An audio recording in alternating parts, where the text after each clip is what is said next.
C'est un géant, c'est un monstre, celui de Yellowstone aux États-Unis. Son entrée en éruption couvrirait une surface grande comme la France, de plusieurs kilomètres d'épaisseur de lave.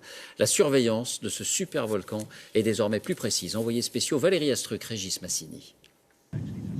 Vu d'en haut, on dirait le cratère d'un volcan.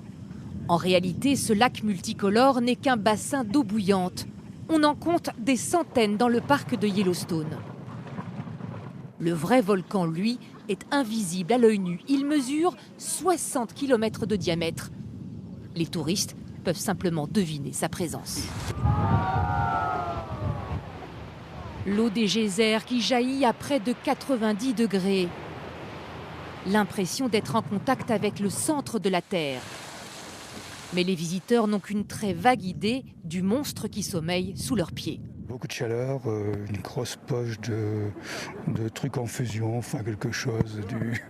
C'est un super volcan qui pourrait, s'il devait y avoir une éruption, être cataclysmique.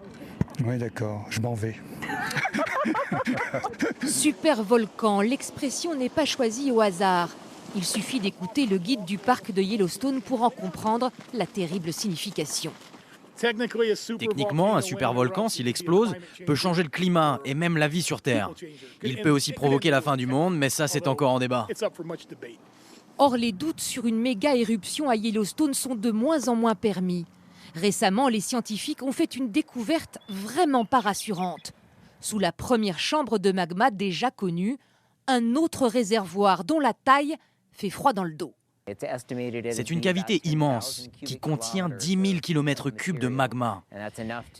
De quoi ensevelir la surface de la France sous 15 mètres de matière.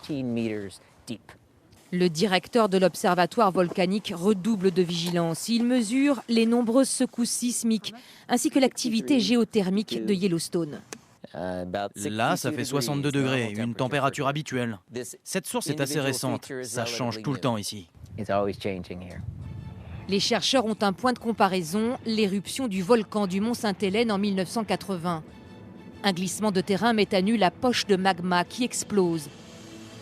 57 morts, 380 km² de forêt vitrifiée.